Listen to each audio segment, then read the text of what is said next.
Excelentíssimos, sejam todos muito bem-vindos ao 31º episódio do nosso podcast Entre Autos e Cafés. E hoje a gente volta para processo penal, porque sim, a FGV gosta tanto de derrubar candidato nessa matéria que um episódio só seria quase um favor para a banca. Exatamente. E esse, então, né, como você bem disse, é o nosso segundo episódio do processo penal voltado para a OAB. E a ideia é que continua muito objetiva. A gente vai mostrar o que caiu nos últimos exames, destacar aqueles pontos que se repetem mais e principalmente organizar uma revisão inteligente mirando o 47º exame. Então, se você perdeu o primeiro episódio do processo penal ou ainda não assistiu algum dos outros episódios que a gente trata de direito constitucional, administrativo, tributário, civil, processo civil, trabalho, processo, trabalho, o card vai estar aparecendo aqui. Nunca lembro. Vai estar por aqui. Então clica aí para você assistir os demais episódios. E muito bem lembrado, no primeiro episódio a gente trabalhou o panorama da disciplina e mostrou como a FGV cobra o processo penal. Muito mais como matéria de consequência prática do que conceito solto. Agora, nesse segundo bloco, a ideia é aprofundar temas que aparecem com muita força e que costumam vir carregados de armadilhas: ação penal, procedibilidade, ANPP, prova, nulidades e atos processuais. Perfeito. Perfeito. E aqui acho que mora um detalhe importante. Muita gente acha que só estudando o processo penal vai ser suficiente, mas na verdade pode ser que você só esteja lendo uma regra isolada. Então, o que a FGV ela gosta e ela não quer saber só se você consegue repetir aquele artigo do Código de Processo Penal. Ela quer saber se você olha para o caso e consegue identificar qual que é o caminho que ela está solicitando. É sempre aquele tipo de prova que pergunta menos o que é isso e mais, diante disso, o que se faz agora? Tem representação ou não? Houve decadência, prescrição? Cabe NPP? A prova é lícita? A nulidade precisa de demonstração de prejuízo? A defesa deve requerer diligência, pedir desencadeamento, impugnar a prova ou atacar a cadeia de custódia? É nesse sentido que a banca tende a trabalhar, né? Perfeito. E nessa análise que a gente fez das provas anteriores, a gente percebe um padrão muito claro. A banca ela gosta de misturar o fato penal com uma consequência processual. Então, ela vai montar um caso aparentemente simples, mas a chave da resposta vai estar no filtro processual. Uma legitimidade, uma condição de possibilidade, uma validade de prova, um cabimento de medida, um momento de arguição. Então, o candidato ele tem que estar tem que entender qual que é a forma com que a banca lida com o processo penal. E acho que a ideia é bem essa, né? A FGV adora o candidato que estudou o tema. O problema é que ela não aprova quem sabe resolver. Aliás, ela exige ou pretende que o candidato saiba resolver o problema, né? E processo penal é muito isso: menos discurso bonito e mais tomada de decisão. Perfeito. Então, nesse episódio de hoje, a gente vai trabalhar justamente um núcleo que é mais operacional da matéria.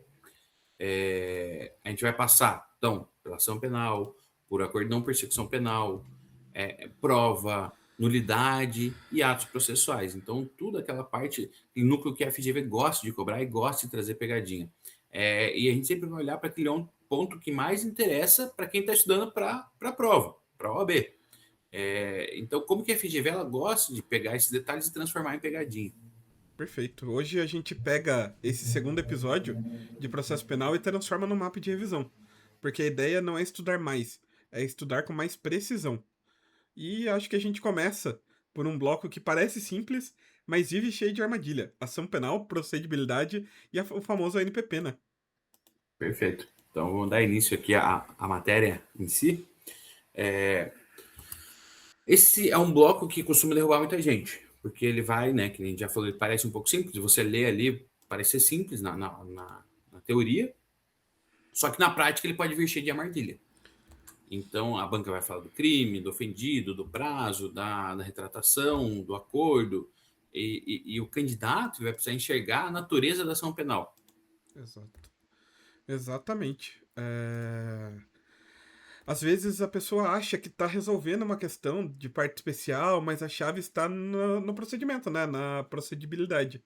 Se tem representação, se não tem, se houve decadência, se cabe queixa, se houve percepção, o Ministério Público tem legitimidade, se precisa de algo especial, e tá ali na parte geral, no comecinho, né? Perfeito. Aqui acho que entra também um ponto que vale ouro, que quando a questão ela mistura o fato penal com o processo. Muitas vezes ela não, a resposta não vai estar no tipo penal, mas na forma de persecução. Então, Exato. acho que assim, é outro ponto também que acho que a FGV gosta muito, é a ação penal privada. Perdão do ofendido, preempção, indivisibilidade. A FGV ela gosta de sistemas porque elas testam atenção em detalhe e detalhe da consequência e consequência jurídica. Então, acho que o candidato ele tem que estar muito atento nesses pontos. E eu acho que nada melhor do que começar conceituando, né? A ação penal é o direito público subjetivo de pedir ao Estado juiz a aplicação do direito penal objetivo a um caso concreto. Ela vai representar um instrumento processual pelo qual o titular ingressa com uma pretensão punitiva em busca da tutela jurisdicional, sendo tratada tanto no Código Penal quanto no Código de Processo Penal, o que lhe confere ali uma natureza mista, né? Perfeito. É aquilo. Então, se você teve um bem seu violado ali, por exemplo, um furto, né? Alguém vem e rouba o seu bem.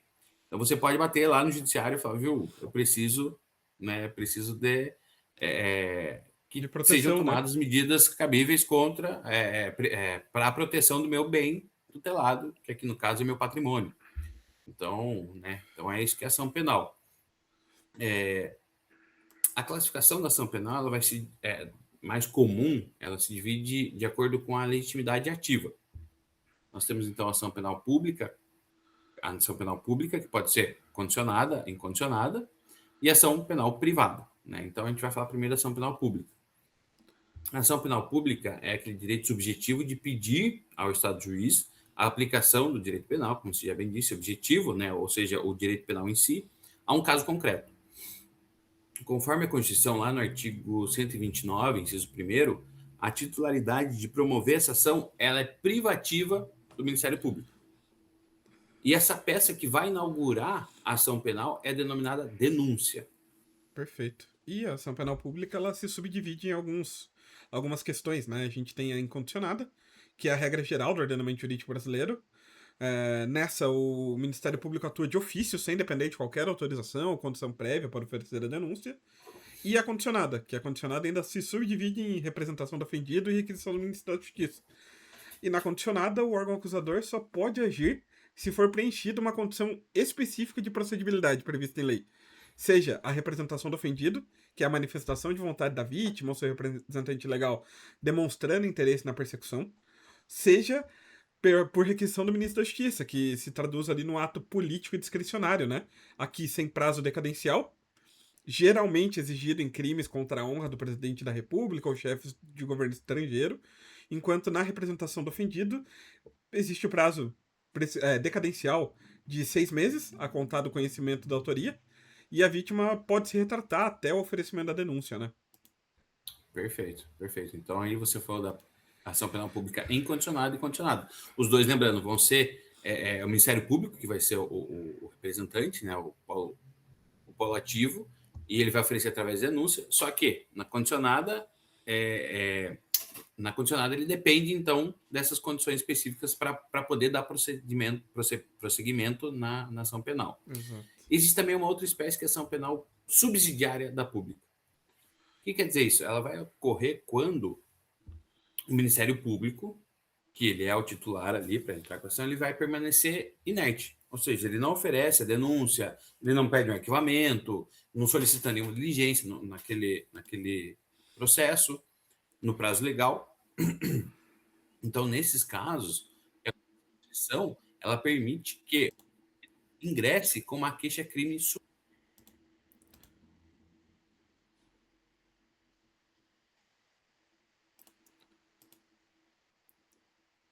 Exato. Perdão. A gente tem também alguns princípios, né, fundamentais atrelados à ação penal pública. São eles os princípios da obrigatoriedade ou legalidade processual, da indisponibilidade, da divisibilidade e da oficialidade e autoridade, né? Começando com a da obrigatoriedade, o Ministério Público não possui discricionalidade. Se houver provas de crime e indício de autoria, justa causa, ele é obrigado a oferecer a denúncia. Perfeito.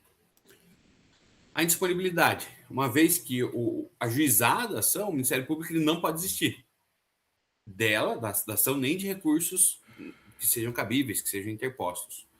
Perfeito. A divisibilidade diz respeito ao promotor poder oferecer denúncia apenas contra uma parte dos envolvidos e continuar investigando os demais, permitindo assim o desdobramento do processo, né? Perfeito.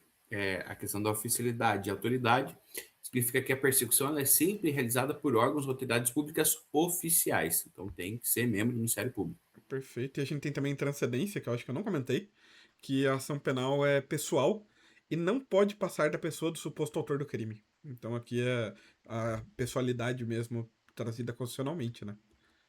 Perfeito. Qual que é o prazo para oferecimento da denúncia? Acho que antes de dar continuidade, excelentíssimos, pegue seu café e vem com a gente esqueceu aí no começo, agora que eu estou me lembrando. Então pegue seu café aí para acompanhar essa aula de processo penal, que não é fácil. Bastante Como está matéria na reta hoje final, e como está na reta final, tem que tomar bastante cafezinho aí para dar um gás. para aguentar o pega. Quais são os prazos, então, para oferecimento da denúncia? Vai estar no artigo 46 do Código de Processo Penal. Nós temos uma regra geral que, após receber o inquérito policial ou as peças de informação, o Ministério Público ele deve oferecer a denúncia em tantos dias, que vai depender. Então, 5 dias se o réu estiver preso, 15 dias se o réu estiver solto ou afiançado. Nós temos alguns casos especiais, né, umas leis ali que vão estabelecer alguns prazos diversos, como, por exemplo, na lei de drogas, ele estabelece prazo de 10 dias, tanto para o réu preso quanto para o réu solto. Nos crimes contra a economia popular, por exemplo, também traz lá o prazo de 2 dias para o Ministério Público oferecer a denúncia. Perfeito. E um pouquinho de procedibilidade. O juiz ele deve rejeitar a denúncia se ela for manifestamente inepta. Muito raro de acontecer, mas o juiz deve. Se faltar condição para exercício da ação ou se faltar justa causa. Caso esteja em ordem, o juiz a recebe, marco aqui que interrompe a prescrição, e ordena a citação do réu para apresentar resposta à acusação em 10 dias. Mesmo que o Ministério Público peça absolvição ao final do processo, o juiz tem independência para proferir uma sentença condenatória, tá? Aqui Perfeito. um resquício do sistema inquisitório ainda, né? Da plena liberdade do juiz. Agora, com o sistema acusatório, isso tende a mudar. A gente tem inúmeros projetos aí de Código de Processo Penal no Congresso para atualização e trazer um pouco mais de atualidade, né, para esse sistema. Mas a gente tem isso como regra hoje. Perfeito. Acho que esses eram alguns pontos importantes que a gente podia trazer para vocês da ação penal pública. E agora a gente vai falar um pouquinho da ação penal privada, que também cai bastante. Aqui, diferente lá da ação penal pública, aqui a titularidade é do ofendido ou do representante legal. Eles são chamados de querelantes aqui na ação penal privada. E a peça acusatória que vai dar início a essa ação é denominada queixa-crime. E daí aqui ela vai se dividir em exclusivamente privada e personalíssima. O que quer dizer isso? Quer dizer que na exclusivamente privada é a regra. É a regra. Ela permite essa sucessão processual por morte ou ausência. Por exemplo, um cônjuge, um ascendente, um dependente, um descendente, um irmão.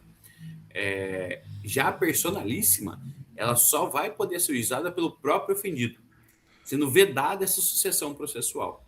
Ela vai estar no artigo, está descrito lá no artigo 236 do Código Penal. É um bom exemplo, né, de ação penal privada personalíssima. E a gente tem algumas condições, né, para o exercício dessa ação penal. Para que o processo seja instaurado, devem estar presentes condições genéricas e, em certos casos, condições específicas. As condições genéricas vão incluir a legitimidade das partes, uma pertinência subjetiva, tanto do querelante quanto do querelado, e o interesse de agir, a necessidade, adequação e utilidade. A doutrina majoritária, o artigo 395 do Código de Processo Penal, também consideram a justa causa, o lastro probatório mínimo, como condição indispensável para a propositura da queixa-crime, como é da denúncia, né? E Perfeito. algumas condições específicas que a gente verifica são ali alguns requisitos de procedibilidade exigidos pela lei para delitos específicos, como a representação da vítima ou laudo pericial em crimes que deixam vestígios. Perfeito. Acho que é interessante a gente trazer alguns princípios fundamentais que vão reger, né, a ação penal pública, a ação penal privada. O regime jurídico ele vai variar conforme a espécie da ação.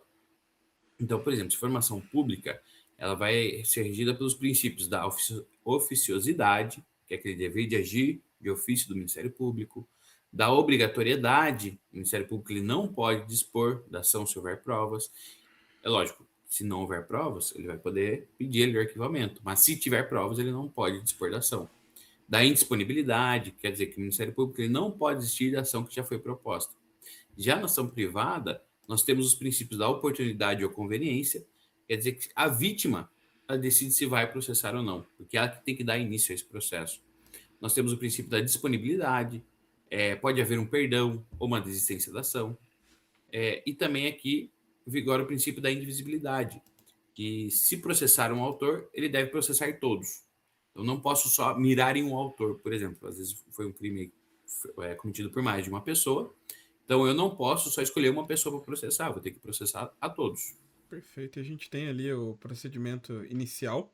A queixa poderá ser rejeitada liminarmente se for manifestamente inepta, da mesma forma como a denúncia, se faltar pressuposto processual ou condição da ação, ou se faltar justa causa.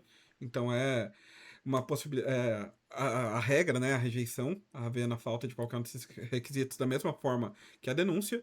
O recebimento da peça acusatória é um marco importante, pois interrompe aqui também o prazo prescricional. E, inclusive, verifica-se a decadência, né? Daquele prazo de 6 meses para oferecimento da queixa-crime. E no processo penal comum, recebido inicial, o juiz ordena a citação do réu para apresentar a resposta à acusação no prazo de 10 dias. Então, o procedimento é basicamente o mesmo. Perfeito. E eu acho que também agora, se a gente pensar aqui, trazendo, né, para esse lado mais recente das cobranças da FGV, eu acho que o acordo de não persecução penal, ele entra como um assunto que tem muita cara de prova. A banca, ela gosta de testar os requisitos, hipóteses em que não cabe, recusa do Ministério Público e esses limites de atuação judicial. Perfeito. Acho que é aí que mora uma boa discussão, se o ANPP é a favor, em direito automático, sem filtro. A questão, então, normalmente ela vai pedir que o candidato identifique se o caso ele comporta esse acordo, se já passou do momento, ou se o cenário ali que está ocorrendo ele vai impedir essa negociação. Perfeito. O acordo de não persecução penal foi introduzido aí no Código de Processo Penal, artigo 28A, pela Lei 13.964/2019, o famoso pacote anticrime ali do Sérgio Moro, e é um instrumento de justiça penal negociada, celebrado entre o Ministério Público e o investigado, assistido por seu defensor, obrigatoriamente assistido por defensor. Ele tem como objetivo evitar a instauração do processo criminal em delitos de média gravidade, funcionando como uma exceção ao princípio da obrigatoriedade da ação penal pública ali pelo Ministério Público. Perfeito. Nós temos alguns requisitos que são cumulativos para a realização do acordo. Então, para que o Ministério Público ele possa propor o ANPP, a gente tem que observar os seguintes requisitos, que devem ser preenchidos cumulativamente. Não ser caso de arquivamento da investigação, o investigador O ele deve investigado. confessar. Desculpa, o investigado, falei investigador. O investigado ele deve confessar formal e circunstancialmente aquela prática da infração penal. Então ele tem que confessar. A infração ela deve ter sido praticada sem violência ou grave ameaça. A pena mínima cometida ela deve ser inferior a 4 anos, e considerando as causas de aumento de pena e a diminuição aplicável. Lembrar que esse acordo deve ser considerado suficiente e necessário para a reprovação e prevenção de crime, do crime ali que foi cometido. E acho que o último ponto que eu posso trazer aqui é que o STJ ele entende que a falta de confissão na fase de inquérito policial ela não vai impedir o oferecimento do acordo, podendo ele ocorrer ali no momento da assinatura do acordo perante o Ministério Público. Então, não necessariamente porque o investigado ele não confessou ali no momento do inquérito policial que ele não vai poder realizar o acordo de não persecução penal posteriormente. Perfeito. Esses são os requisitos aí, requisitos praticamente objetivos, né? É cara crachá, mas a gente tem algumas condições que são ajustadas para o acordo, né? O acordo, o Ministério Público, ele vai impor condições ajustadas de forma isolada ou cumulativa para que esse acordo se realize.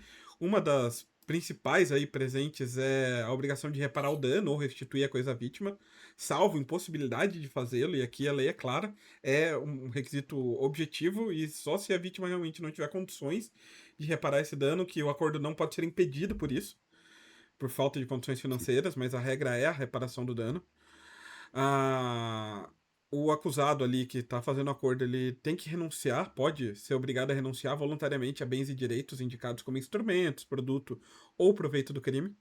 Então a arma, é que aqui não pode violência ou grave ameaça, mas vamos colocar uma arma branca, é, um entorpecente, algo que ele tenha utilizado ali para cometimento do crime, ou o produto do crime, uma moeda falsa que ele tenha produzido, ou eventualmente ele furtou 40 mil reais e comprou um carro, ele abriu mão desse carro porque foi proveito do crime. Então ele pode ser obrigado a renunciar voluntariamente a esses bens.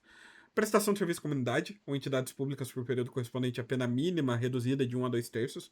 Então é bastante comum, né? E, eventualmente, pagar a prestação pecuniária, uma multa à entidade pública ou de entidade social.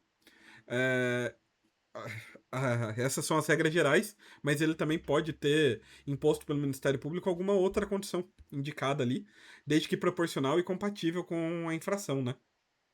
Perfeito. Quais hipóteses que não cabem o acordo de não persecução penal? A lei e a jurisprudência, elas vedam o acordo em algumas situações. Como, por exemplo, se for possível, a transação penal, lá dos Eu juizados acho que, especiais. para questão de prova, esse é o ponto central. É onde Sim, a FGV gosta de pegar bastante, então prestem bastante atenção e tomem nota. Vale muito a pena. perfeito, perfeito. Porque aqui é a questão que se você não tiver visto, você não consegue acertar. Exato. Então, quando que não vai caber o acordo de não persecução penal? Quando for possível, for cabível a transação penal, ou seja, a gente está falando de juizados especiais. Por quê? Porque a transação penal vai ter preferência sobre o acordo de não persecução penal. Ela tende a ser mais benéfica, né? Sim. Né? Um pouco mais simplificada ali também, né? Então prevalece a transação penal. Se o investigado ele for reincidente ou houver elementos que indiquem conduta criminal habitual, reiterada ou profissional ali no crime, também não vai ser possível o acordão por persecução penal. Então lembra, reincidente. E se há os elementos suficientes ali que vão indicar que é conduta criminal, que é aquela conduta habitual, houve uma conduta reiterada, ou ele é tido como profissional naquele meio, então não vai poder ser cabível o acordão por persecução penal. Perfeito. Também não cabe se o agente tiver sido beneficiado nos 5 anos anteriores por outro acordão por persecução penal. Então, está dentro de 5 anos, ele não pode fazer outro. Tanto acordão por persecução penal, transação penal ou suspensão condicional do processo. Também lembrar que em crimes praticados no âmbito da violência doméstica ou familiar, ou contra a mulher, por razões da condição do sexo feminino, também não pode ser feito o acordão por persecução penal. Perfeito. E acho que, por fim, crimes raciais, aqui incluindo também aqueles atos considerados homofóbicos, conforme o entendimento do STJ, também não será cabível o acordo. Acho que dá pra gente falar rapidamente do procedimento de homologação. O ANPP ele deve ser formalizado por escrito e firmado pelo Ministério Público, pelo investigado e seu defensor. Então aqui a presença do defensor é obrigatória. Após as tratativas, o acordo é submetido ao juiz das garantias, Que é instituído a em criação, né, do juiz. 2019, que até hoje acho que não tem. Tem algumas comarcas aí que estão em fase de experiência com essa possibilidade, porque a necessidade de destacar um juiz para isso e um juiz para ação penal, que torna inviável aí financeiramente a manutenção desses processos, mas são questões aí práticas que a lei exige a presença do juiz da garantia, que vai homologar em audiência, onde será verificada a voluntariedade e legalidade do acordo. Então, o acordo ele deve ser homologado em audiência, ouvido o réu, ouvido ali o acusado. Se o juiz considerar as condições inadequadas ou abusivas, devolverá os autos para reformulação da proposta pelo Ministério Público. Ele não pode modificar de ofício a proposta. Ele não pode falar, viu, acho que um ano de serviço de comunidade aqui tá abusivo. Põe 8 meses, tá, eu vou homologar 8 meses. Ele não pode, tem que devolver para o Ministério Público, indicando que considerou inadequado ou abusivo alguma condição. E, caso essa homologação seja recusada, o Ministério Público não queira alterar, o recurso cabível é o RESE, é o recurso em sentido estrito. Você chegou a ouvir que o STF entende que o réu preso ele não pode fazer o acordo, Porque tendo em ele, vista essas condições inadequadas, abusivas, que podem gerar, então, né, essa consequência. Então, para a o própria STF, confissão, né, pode ser não ser pode ser. adequada, pode ser forçada em razão da prisão para querer se livrar do Então, o cárcere. STF vem dando a entender que, se possível acordo feito com o réu preso, não vai ter validade. Exato. Ou pelo menos ele é mais fácil de ser discutido, né? De ser Uhum, revisto aí, porque pode ter alguma abusividade em razão mesmo do cárcere, né? sim. Bem, perfeito. Isso daí que você falou. Então, caso não seja a homologação ela seja recusada, lembrar que vai caber, então, reze. Acho que é interessante também falar sobre os efeitos e descumprimento do caso do acordo. Se o acordo ele for integralmente cumprido, ou seja, foi ali, fizeram acordo, cumpriu integralmente, o juízo competente dele vai decretar ao final a extinção da punibilidade. Então, cumpriu tudo bonitinho, extinta a punibilidade. Lembrar que a celebração do acordo ele não consta em certidão de antecedentes criminais. Não vai constar. Servindo apenas para impedir um novo benefício dentro desse prazo de 5 anos. Ou seja, fez acordo, cumpriu, não é reincidente nem mal antecedente, né? Ele sai limpo. Perfeito. Sai limpo. Agora, e se vier descumprir esse acordo? Caso o investigado ele descumpra as condições, o Ministério Público ele deve comunicar ao juízo para fins da rescisão desse acordo e, posteriormente, ele vai oferecer, então, uma denúncia. Lembrar que enquanto não for cumprido também ou rescindido o acordo, a prescrição penal ela fica suspensa. Suspensa. Então, Enquanto lembra no que, nesse cumprimento, né? caso, há uma suspensão do prazo. Enquanto aguarda o cumprimento, né? Sim. E Ou se ele for rescindido ali, né? Daí. exato. Aqui, quanto à retroatividade, tanto o STF quanto o STJ consolidaram o entendimento que o acordo de não persecução penal se aplica a processos em andamento na data da vigência da Lei 13964 de 2019, desde que ainda não tenha havido sentença condenatória definitiva e o pedido tenha sido feito na primeira oportunidade de manifestação nos autos. Então, lá, à época, quando entrou em vigor em 2019, era só o réu atravessar uma petição pedindo, ó, quero ver se é possível acordo de não persecução penal com o Ministério Público, ele podia seguir dessa forma. Perfeito. Então, acho que a gente fecha aqui essa parte da ação penal, da possibilidade, do acordo de não persecução penal.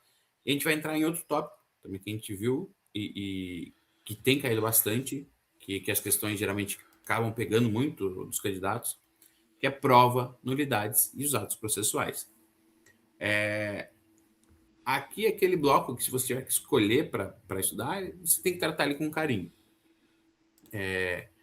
A banca, ela ama a parte de prova. Ela ama a nulidade, ela ama os atos processuais. Então, você precisa perceber o defeito antes que passe batido ali na hora de fazer a questão. Perfeito. E aqui tem um padrão claro, né? A FGV não pergunta só conceito, ela pergunta consequência. Uma interpretação mal feita gera o quê? Um acesso irregular a celular contamina o quê? A ausência de perícia enfraquece o quê? A cadeia de custódia foi violada. Isso invalida automaticamente ou precisa demonstrar prejuízo? Então, tomar cuidado com a consequência, não só o conceito base. Prejuízo acho que é um ponto central que a gente tem que levar em consideração. Muita questão ela vai girar em torno do prejuízo. Então, você precisa saber quando que a nulidade exige uma demonstração concreta, quando que o vício é tão grave que compromete a validade do ato de forma mais intensa. Então, a gente tem que estar ligado a tudo isso na hora de responder as questões. Perfeito. E também a prova digital, né? Tema com cara cada vez maior de prova. Celular, dados, extração de conteúdo, preservação de integridade.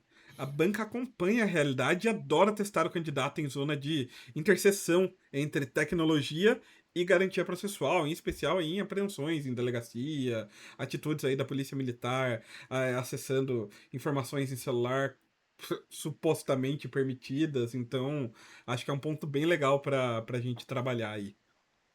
Perfeito. Então a gente vai dar início aqui na prova. A prova, no processo penal brasileiro, ele é aquele conjunto de elementos destinados ao magistrado. Eles têm que ser, você tem que tentar então provar ao magistrado aqueles fatos, para que ele forme a convicção sobre aqueles fatos narrados pelas partes, tanto pelo Ministério Público, pelo réu. Então, aqui, como a gente adota o sistema acusatório, a produção probatória é de incumbência das partes. O juiz, então, ele vai atuar como um terceiro imparcial. Ele vai caber a iniciativa probatória apenas subsidiária quando tiver dúvidas sobre pontos relevantes ali. Então, daí ele vai poder solicitar alguma prova ou outra. Mas, via de regra, quem tem que trazer as provas para eles são as partes. Perfeito. E acho que nada melhor, falando dessa questão de provas, a gente falar um pouquinho do ônus, né? No processo penal, o ônus da prova recai sobre quem faz a alegação, conforme o artigo 156 do Código de Processo Penal. Por força do princípio da presunção de inocência, cabe à acusação provar a autoria, materialidade e a tipicidade, enquanto a defesa tem o interesse de provar ali fatos que excluam a ilicitude, a culpabilidade ou que gerem dúvida razoável a favor do réu. Então, e quanto à avaliação dessas provas, como você bem disse, a regra é o sistema do livre convencimento motivado, ou persuasão racional, no qual o juiz tem liberdade para valorar as provas desde que fundamente sua decisão. As exceções a esse sistema são o sistema da íntima convicção, aplicado aos jurados no tribunal do júri, não ao juiz togado, mas aos jurados, e o sistema da prova tarifada, restrito à prova do estado civil das pessoas. Perfeito. Aqui a gente tem que entender o que são elementos informativos e o que são provas.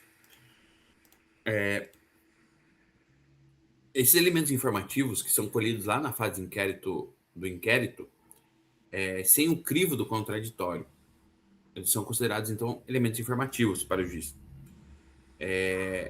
Já as provas, propriamente ditas, elas serão aquelas que são produzidas em juízo. Então, via de regra, aquilo que foi produzido no inquérito policial sem esse crivo, né, do contraditório pela defesa, sem esse crivo de ser produzido em juízo, eles são considerados elementos informativos. Já aquilo que é produzido perante o juízo, né, aí ele é considerado prova. O juiz, então, ele não vai poder fundamentar uma condenação exclusivamente em elementos informativos da investigação. Ressalvado se for uma prova cautelar, que não for possível repetir e foi considerada antecipada, uma prova antecipada. E daí, nesses casos, a gente vai ter o contraditório diferido ou real. E que daí eles vão poder embasar uma sentença. Perfeito. A gente tem também a questão das provas ilícitas e a teoria da derivação, né? São inadmissíveis as provas ilícitas, entendidas como aquelas obtidas em violação a normas constitucionais ou legais. E, pela teoria dos frutos da árvore envenenada, a ilicitude de uma prova contamina todas as outras que dela derivarem diretamente. No entanto, a prova derivada pode ser admitida se houver ali, e aí tem que ser cumulativamente. Ela tem que ser obtida por uma fonte que não guarde relação de dependência com a prova ilícita, quando se demonstrar que, pelos trâmites típicos da investigação, a prova seria descoberta de qualquer maneira, é possível que se evite aí a teoria da derivação, ou aqui um apelo jurisprudencial, uma questão jurisprudencial, é admitido, excepcionalmente, o uso de prova ilícita para favorecer o réu. Então, excepcionalmente, essa prova ilícita pode ser utilizada se for para favorecer o réu, mas em regra ela vai ser considerada inadmissível por violação, né, a normas legais e constitucionais.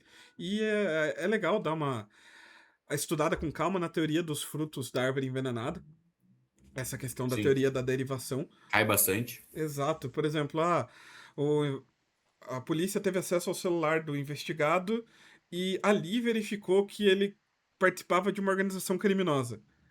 Pode De ser outro usado ou crime. não? Se a prova inicial, o acesso ao celular foi obtido de meio ilícito, todas essas provas que dele derivarem vão ser consideradas ilícitos, salvo se houver uma fonte independente ou uma descoberta inevitável ali, sendo precipuamente comprovada pela acusação, né? Perfeito. Então, isso daqui é importante lembrar. Anota quais são os casos em que eu posso utilizar mesmo sendo uma prova ilícita. Então, eu vou ter que ter essa fonte independente daquela prova ilícita. A descoberta seria inevitável, então, mesmo diante de uma prova ilícita, essa descoberta seria inevitável. E diante dessa proporcionalidade, que vai ser o quê? Que vai ser aquela prova quando é favorável ao réu. Lembrar que, acho que é um caso aí bem emblemático, que trouxe essa parte do benefício, foi do Moro, se não me engano, né? Quando teve o hacker que hackeou as mensagens lá, eles utilizaram, era uma prova ilícita, porque foi o hacker que pegou aquelas informações, mas foi utilizado porque as informações ali beneficiavam o réu. Perfeito. Então, principal meios de prova em espécie. A gente tem várias provas ali dentro do Código de Processo Penal, mas a gente tem algumas aqui que a gente trouxe para vocês para tentar. Acho que não sei, não me recordo se foram todas, mas a gente tentou trazer algumas aqui para vocês, aquilo que mais cai, aquilo que às vezes pode ser cobrado, aquilo que a gente acha que pode vir a ser cobrado também nessa prova. Então, Perfeito. por exemplo, o exame de corpo de delito, ele vai ser indispensável nos crimes que deixem vestígios e que não podem ser suprimidos pela confissão do réu. Então, tem alguns casos específicos de crimes que eu vou precisar fazer o exame de corpo de delito. E geralmente ele precisa ser ali prontamente feito, Uma né? lesão corporal, né? Porque se os vestígios eles desaparecerem, a prova testemunhal. Em alguns casos, quando o vestígio ele desaparece, a prova testemunhal ela pode suprir a falta, mas, via de regra, a principal prova ali vai ser o exame de corpo de delito. Perfeito. A gente tem também o interrogatório, né? Que é considerado pela doutrina aí como um meio de defesa do acusado, sendo o último ato da instrução processual para que o réu se manifeste após conhecer todas as provas contra si. E o réu ali, o acusado, ele tem o direito ao silêncio e não pode ser conduzido coercitivamente para interrogatório. É um direito da defesa e não uma obrigação do acusado, como é no processo civil quando requerido, né? Perfeito. Outro meio de prova que é muito utilizado é a prova testemunhal. Aqui lembrar que toda pessoa ela vai poder ser testemunha. Existem lá algumas regras lá que não pode ser, mas via de regra, todas as pessoas podem ser testemunha. Perfeito. E atualmente o vigora o sistema do exame direto e cruzado. Ou seja, as partes formulam as perguntas diretamente à testemunha. O juiz ele apenas complementa essa inquirição. Perfeito. Tem a prova documental, que pode ser produzida em qualquer fase do processo aqui. Documentos em língua estrangeira devem ser traduzidos por tradutor público ou juramentado para serem juntados aos autos e terem validade como prova. E por fim, a gente tem os indícios. Os indícios são circunstâncias conhecidas e provadas que, por indução, eles vão permitir concluir a existência de outras circunstâncias. Perfeito. Aqui eram as provas mais genéricas, as mais tranquilas aí de trabalhar, que não precisa de muito aprofundamento.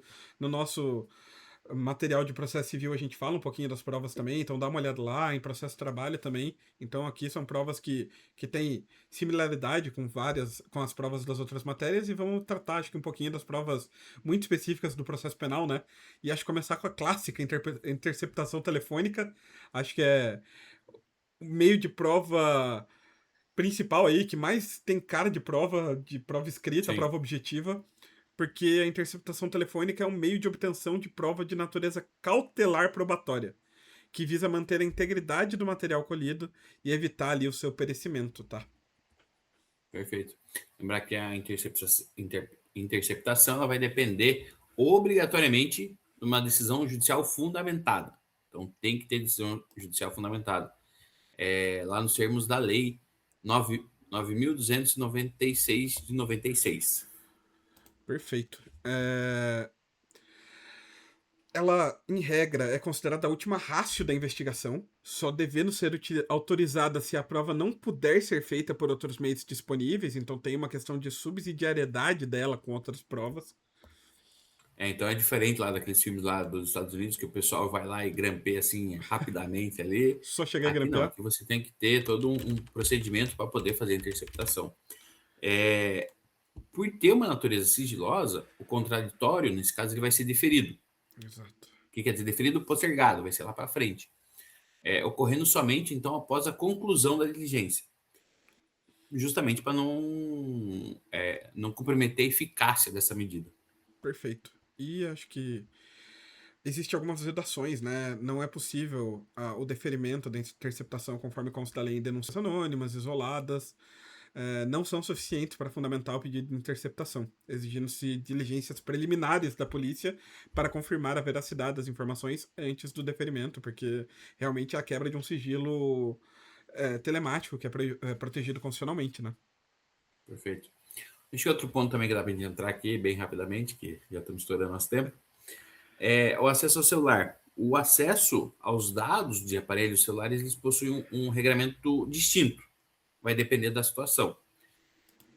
Por exemplo, eu vou precisar de uma ordem judicial para o acesso a dados armazenados, mensagens de WhatsApp, fotos, e-mails. Aqui, nesses casos, eu vou então precisar dessa autorização judicial prévia, pois tais informações elas estão protegidas pelo sigilo da vida privada. Perfeito. Algumas exceções, porque toda regra no direito tem sua exceção. Havendo a morte da vítima, se o cônjuge ou herdeiro interessado entrega o celular à polícia, o acesso é lícito sem ordem judicial, pois não há mais sigilo a proteger do titular já falecido. Havendo consentimento, quando o investigado autoriza o acesso de forma voluntária e consciente, aqui é bem discutível, Bem justamente por discutível. causa da questão do livre consentimento, né, a voluntariedade e a consciência do consentimento, e eventual encontro fortuito. Se o celular for encontrado abandonado ou esquecido na cena do crime, aqui sim a polícia pode acessá-lo para identificar a autoria ou o proprietário. Lembrar que consentimento aí é até difícil, depois às vezes a pessoa dá o consentimento na hora e depois vem e fala que não deu, então Que é foi bem, coagida. bem, bem complicado essa questão do consentimento. Exato. Busca e apreensão. Se houver o mandado de busca e apreensão domiciliar para o aparelho, o STJ ele entende que a autoridade policial ela vai poder acessar o conteúdo armazenado, sendo dispensável alguma outra autorização específica para poder analisar os dados. A Então, busca e se eu já tenho apreensão já seria a consequência, essa, né? se eu já tenho essa ordem judicial para fazer essa busca e apreensão, então eu já posso também verificar os dados ali do aparelho. Perfeito. Acho que dá pra gente falar rapidamente sobre a cadeia de custódia. A cadeia de custódia Sim. é o conjunto de procedimentos que documenta a história cronológica do vestígio, visando garantir a integridade e idoneidade da prova desde o seu reconhecimento até o descarte. Ela foi detalhada no CPP pelo pacote anticrime, né? Algo Perfeito. novo aí do pacote anticrime. Ela divide-se na fase externa e fase interna. A fase externa, que é a preservação do local, o isolamento, a coleta, o transporte e recebimento. E a fase interna, que é aquela entrada no órgão pericial. A análise, a guarda para uma contraperícia, o descarte, como deve ser feito. Então, tem todas essas fases da cadeia de custódia. E acho que um ponto importantíssimo dessa prova é a falta de procedimentos que garantam a idoneidade dos dados gera inadmissibilidade da prova. Então, a quebra da cadeia ela vai gerar inadmissibilidade da prova. Contudo, o STJ ressalta que irregularidades devem ser sopesadas caso a caso. E a mera inobservância procedimental não acarreta nulidade automática se a prova for considerada confiável por outros meios. Porém, é ônus do Estado comprovar a integridade das fontes da prova, tá? Perfeito.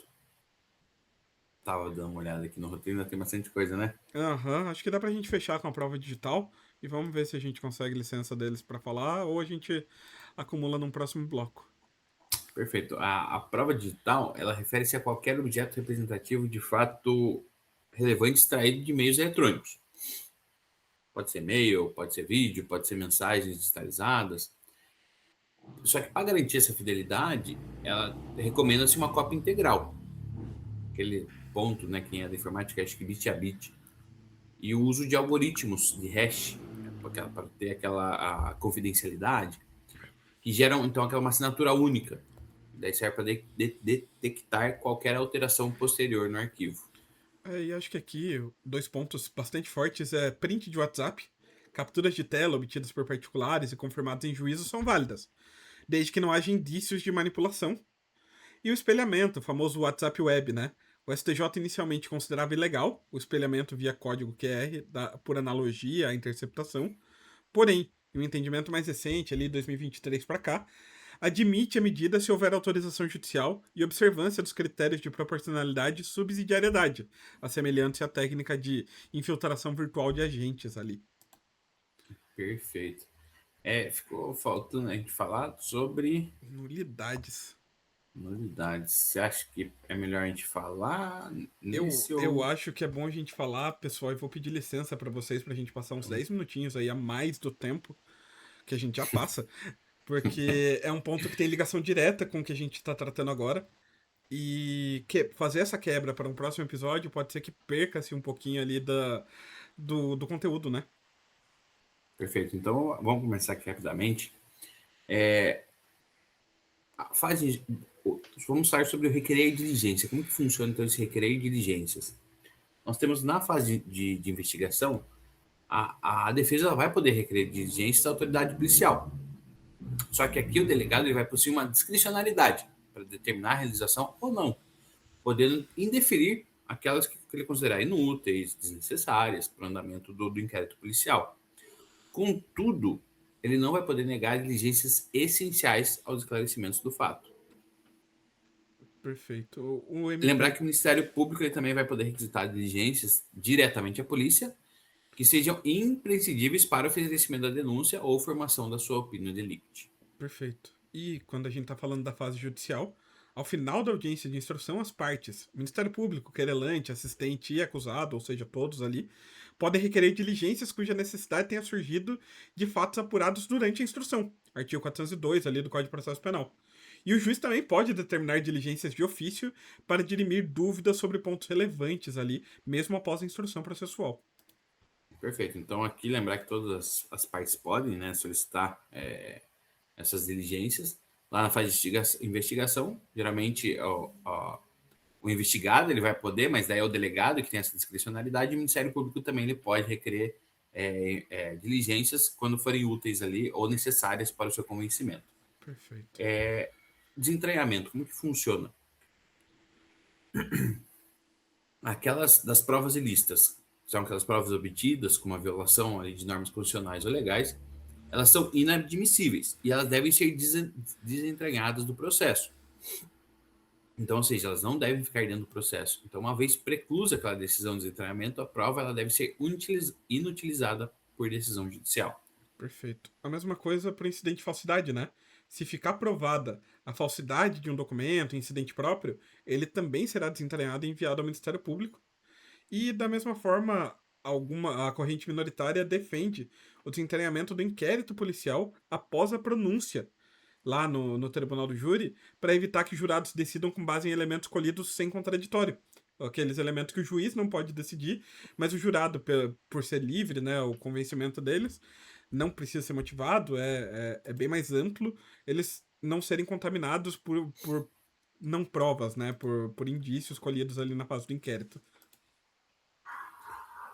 Acho que outro ponto importante também que a gente trazer é que no sistema brasileiro a gente vigora aquele princípio do nullité no base nullité sans griffe, e segundo aquele qual nenhum ato ele será declarado nulo se não houver prejuízo para acusação ou para a defesa, ou seja, é o princípio do prejuízo. Nenhum ato, então, ele vai ser considerado nulo se não tiver nenhum prejuízo. Então, não teve nenhum prejuízo para as partes, aquele ato ele vai ser considerado válido. Perfeito. E aqui também tomar cuidado com a chamada nulidade de algibeira, falando de nulidade, né? É inadmissível no sistema jurídico brasileiro e ela vai ocorrer quando a parte ela guarda uma nulidade conhecida para alegá-la apenas em momento estrategicamente conveniente. Vamos supor, a defesa tem uma nulidade para alegar, mas aguarda para ver se o réu vai ser absolvido ou não, e se for condenado, alega somente após a apelação. Se ficar comprovado que a parte já tinha conhecimento dessa nulidade e aguardou para o momento mais oportuno, ela pode não ser reconhecida. Perfeito. A parte ela não pode arguir nulidade, a que tenha dado causa, também é outra. Por exemplo, aquele caso típico do eu vou lá e brigo com o juiz para o juiz ser considerado impedido. Certo. Então, aí eu não posso arguir essa nulidade porque eu dei causa. Ou ela até concorreu para aquela causa. Lembrar que as nulidades relativas elas devem ser arguidas no momento oportuno, seja resposta à acusação, alegações finais. sob pena de preclusão. Já as nulidades absolutas, como a falta de defesa ou de fundamentação, elas podem ser reconhecidas a qualquer tempo. Perfeito. Falando um pouquinho da impugnação aqui de provas agora, o princípio do contraditório garante às partes o direito de produzir contraprova frente a qualquer elemento apresentado pela parte contrária. Então, é um direito amplo aí a contraprova, pautado no contraditório. Perfeito. Aqui o juiz, o magistrado, ele pode deferir provas que considere irrelevantes. O que quer dizer irrelevante? Que são aquelas que não têm aptidão para influir no processo, no julgamento. As impertinentes, que não têm relação com o objeto do processo, ou aquelas que protelatórias, que é só para atrasar o andamento do processo. E é possível impugnar a validade de um depoimento por meio de contradita, quando a gente está falando das testemunhas, arguindo defeitos que tornam a testemunha suspeita de parcialidade ou indigna de fé, que são as testemunhas ali suspeitas e impedidas de depor em juízo.